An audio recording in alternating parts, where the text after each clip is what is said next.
Hello everyone, welcome to English classes by Anita. Students, today I am going to explain a poem How the Little Kite Learned to Fly from class 4 Gulmohar Reader Golden Jubilee Edition. Students, I will read this poem stanza wise and explain in Hindi. So be with me and get ready for understanding.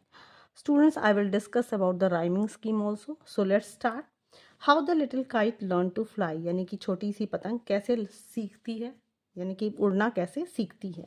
Before you read, tell your class about a time when someone helped you set your fear aside and achieve something. तो आप अपनी कोई भी ऐसी story अपने class में बताओ, अपने दोस्तों को बताओ कि कब किसी डर से उससे डर से भागने के लिए यानी कि हम लोग किसी चीज़ से डरते हैं और कब किसी ने हमको हेल्प की कि हम किसी चीज़ को पाने के लिए उस डर को हम भगा सकें. तो चलिए आप ये चीज़ अपने क्लास में डिस्कस करिएगा. इस पोम को समझते हैं. I never can do it, the little kite said, as he looked at the others high over his head. I know I should fall if I tried to fly. Try, said the big kite, only try. Or I fear you never will learn at all. But the little kite said, I am afraid I will fall. तो जो सबसे पहला stanza है उसमें कहता है कि जो छोटे इसमें बड़ी पतंग और जो एक छोटी पतंग है, यहाँ पे आप देख सकते हो ये बिग काइट और यहाँ पे एक छोटी सी काइट है. तो ये दोनों आपस में बात करते हैं. तो जो द लिटिल काइट सेड यानी कि जो छोटी पतंग है वो कहती है I never can do it, मतलब कि मैं कभी भी ये नहीं कर सकती. छोटी पतंग कहती कि मैं ये कभी नहीं कर सकती.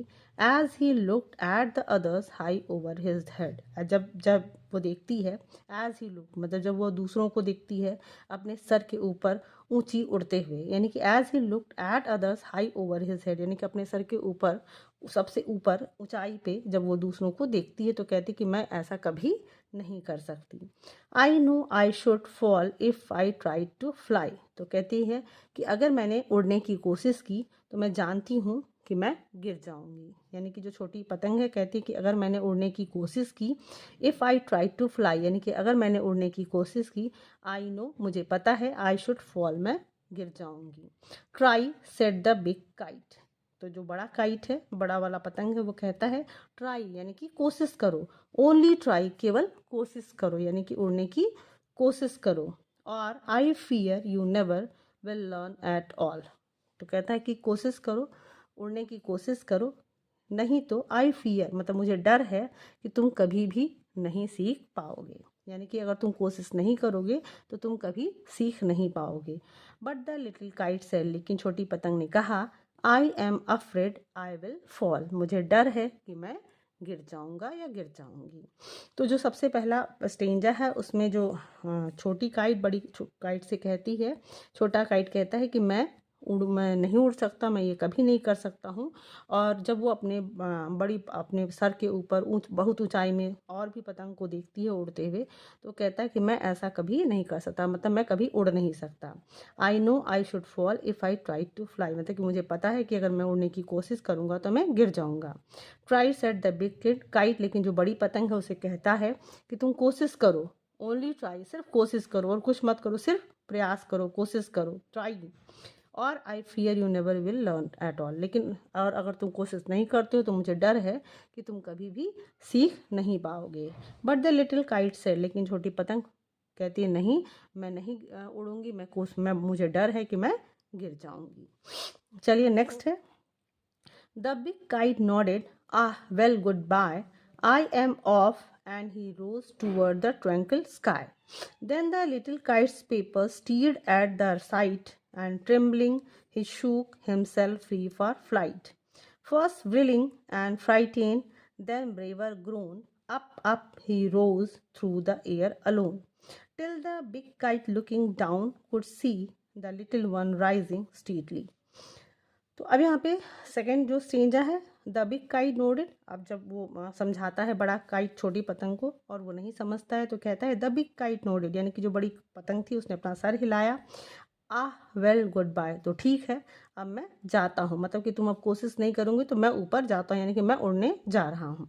आई एम ऑफ, मतलब मैं जा रहा हूँ। And he rose toward the twinkle sky, और वो ऊपर उठ गया जहाँ पे शांत आसमान था। ट्विंकल मतलब था काम एंड पीसफुल, यानी कि बहुत ही शांत और बहुत ही सुखद, यानी कि सुखद और शांत स्काई में वो उड़ गया, ऊपर आसमान में चला गया। Then the little kite's paper stirred at the side, और तभी उस बड़ी पतंग को अशांत आसमान में ऊपर जाते हुए देखते हुए उस यह दृश्य देखकर वो कांप गया। स्टीड मतलब कांप जाना, मूव स्लाइटली मतलब थोड़ा सा हिल गया, कांप गया, डर के मारे वो कांप गया।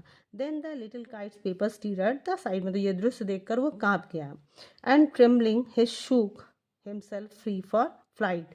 एंड ट्रेम्बलिंग हिज शूक मतलब जब वो हिला और वो कांपा, तो उस कांपने से उसने अपने आप को क्या किया, फ्लाइट यानी कि अपने उस उड़ान के लिए अपने आप को फ्री किया, यानी कि उसने कोशिश करने की सोची, यानी कि उस जो उसका डर था, उसका जो पेपर हिला और सूख हुआ, उससे उसने अपने आप को फ्री किया उड़ने के लिए। फर्स्ट व्रिलिंग एंड फ्राइटेन, पहले व्रिलिंग मतलब था मूविंग राउंड एंड राउंड, यानी कि जब वो उड़ने की कोशिश की तो वो थोड़ा गोल गोल घूमा डरते हुए। देन ब्रेवर ग्रोन, और फिर बहादुरी से आगे बढ़ने लगा, यानी कि पहले वो डर के मारे थोड़ा गोल गोल घूमा, इधर उधर घूमा, और फिर आगे बढ़ने लगा बहादुरी से। Up up he rose through the air alone, और फिर ऊपर उठता गया, अप मतलब ऊपर और ऊपर चला जाता गया, ही रोज मतलब उठता गया, थ्रू द एयर अलोन मतलब कि अकेले हवा में, अलोन अकेले ही वह हवा में उड़ता चला गया। Till the big kite looking down could see, और तब तक वो उड़ता रहा, तब तक वो ऊपर जाता रहा, जब तक कि जो बिग काइट थी जो उड़ रही थी, उसे नीचे देख मतलब उसने ही कुड सी मतलब कि वो तब तक उड़ा जब तक कि वो उसके नीचे से उसे ना देख सके, यानी कि बड़ी पतंग उसे ना देख सकी। The little one rising strictly, और ये छोटी पतंग थी वो धीरे धीरे ऊपर जा रही थी, यानी कि राइजिंग मतलब ऊपर उठ रही थी, यानी कि धीरे धीरे उड़ रही थी। तो सेकेंड स्टेज है कि तब बड़ी पतंग ने छोटी पतंग को समझाया और वो नहीं माना, तो उसने कहा कि ठीक है मैं जाता हूँ, मैं चाहता हूँ। And he rose toward the twinkle sky, और इसलिए शांत आसमान में ऊपर उठकर चला गया। और तभी जो छोटी पतंग थी उसके इस दृश्य को, बड़ी पतंग को उड़ते देखकर वो उसका जो पेपर था थोड़ा डर जाता है और कांप जाता है, और वो कांपते हुए ही हिलते हुए ही वो अपने अपने आप को भी उस डर से उड़ने के लिए फ्री करता है। और फिर फर्स्ट व्हीलिंग, सबसे पहले वो जब उड़ने की कोशिश करता है तो थोड़ा गोल गोल घूमता है, थोड़ा डरता है। एंड देन ब्रेवर ग्रोन, और उसके बाद उस बहादुरी से आगे बढ़ने लगता है। और up he rose through the air alone, और फिर ऊपर और ऊपर, और वो उड़ता जाता है अकेले हवा में। Till the big kite looking down could see, और वहाँ तक उड़ता जाता है जब तक कि वो जो बिग काइट काइट थी या बड़ी पतंग थी, लुकिंग डाउन मतलब कि वो नीचे देख, उसको तब तक उड़ता जाता है जब तक कि वो उसे बड़ी वाली पतंग उसे ना देख सके। The little one rising steadily, अब ये जो छोटा पतंग था वो सीधे धीरे धीरे ऊपर उठता जा रहा था। अब थर्ड स्टेज है। Then how the little kite thrilled and cried as he sailed with the big kite side by side, while far below he could see the ground and the boys like small spots moving round. They rested high in the quiet air, and only the birds and clouds were there. Oh, how happy I am, the little kite cried, and all because I was brave and tried. तो अब जो छोटी पतंग है क्या कहता है, then how the little kite, और थ्रिल एंड प्राइड, अब जब ऊपर उड़ चुका था और अब बड़ी पतंग के पास, as he sail with the big kite side by side, मतलब अब वो जब बड़ी पतंग के साथ अगल बगल उड़ रहा था, मतलब उसके साथ उड़ रहा था, तो कितना वो रोमांचित हो रहा था और कितना वो गर्व से भर चुका था, यानी कि जब वो बड़ी पतंग के आस पास यानी कि उसके बगल में साइड बाय साइड, यानी कि उसी के बगल में जब वो ऊपर उड़ रहा था, तैर रहा था हवा में, तब उसे बहुत रोमांचित हो जाता है और बहुत ज़्यादा वो उसे गर्व महसूस होता है। While for below he could see the ground, और तभी जब वो नीचे देखता है, he could see the ground मतलब वो जमीन को देख सकता है, पृथ्वी को देख सकता है। And the voice like small spots moving round, और वो बच्चों को, छोटे छोटे बच्चों को देख सकता है, छोटे छोटे स्पॉट्स, यानी कि ऐसे मतलब इतने ऊपर आसमान से नीचे देखने पे वो जो बच्चे थे वो मूविंग राउंड मतलब इधर उधर घूमते हुए कुछ स्पॉट मतलब कुछ छोटे छोटे निशान जैसे दिखाई दे रहे थे। They rested high in the quiet air, यानी कि जो बड़ी पतंग थी और छोटी पतंग मतलब जितनी भी पतंग थी ऊपर, उन्होंने एकदम एकदम शांत हवा में आराम किया and only the birds and cloud were there, जहाँ पे सिर्फ चिड़िया और बादल थे। यानी कि वो एकदम शांत हवा में उतनी ऊपर पहुँच चुके थे कि उन्होंने वहाँ जाकर रेस्ट किया, आराम किया, जहाँ पे सिर्फ पक्षी और बादल थे। Oh how happy I am the little kite cried, और जो छोटा पतंग था वो चिल्लाया कि कितना मैं खुश हूँ, हाउ हैप्पी आई एम, मैं कितना खुश हूँ, and all because I was brave and tried, और इसलिए क्योंकि मैं बहादुर था और मैंने कोशिश की। तो स्टूडेंट्स, आपने इस पोएम को समझा, तो चलिए सबसे पहले हम इसके राइमिंग की बात कर लेते हैं। तो आप देख सकते हो सेट से राइम कर रहा है हेड, फ्लाई से ट्राई, ऑल से फॉल, बाई से स्काई, साइड से फ्लाइट, ग्रोन से अलोन, सी से steadily, pride side, ground round, air there, cried tried. तो आप यहाँ पे इसको कह सकते हो A B B A B B A B B. इस मतलब कि इसका जो राइमिंग स्कीम है वो ए बी बी ए इसी तरीके से है। ठीक है, आप इसको ए बी बी सी का भी कर सकते हो, ए बी बी सी भी कर सकते हो, A B B C D D, मतलब इस तरीके से आप राइमिंग, यानी कि सेट से हेड, फ्लाई से ट्राई, ऑल से फॉल, बाई से स्काई, साइड से फ्लाइट, ग्रोन से अलोन, सी से स्टीडली, प्राइड से side, ground round, air there, cried tried. तो स्टूडेंट्स, अब हम बात करते हैं इस स्टोरी का जो मॉरल ऑफ द इस पोम का जो मॉरल ऑफ द स्टोरी है, यानी कि इस पोम का मॉरल क्या है, आपने क्या सीखा। तो आपने देखा कि जो छोटी पतंग है वो पहले किसी चीज़ से डरता है और बड़ी पतंग उसको कोशिश करने के लिए कहती है कि तुम सिर्फ कोशिश करो और तुम ये काम कर लोगे।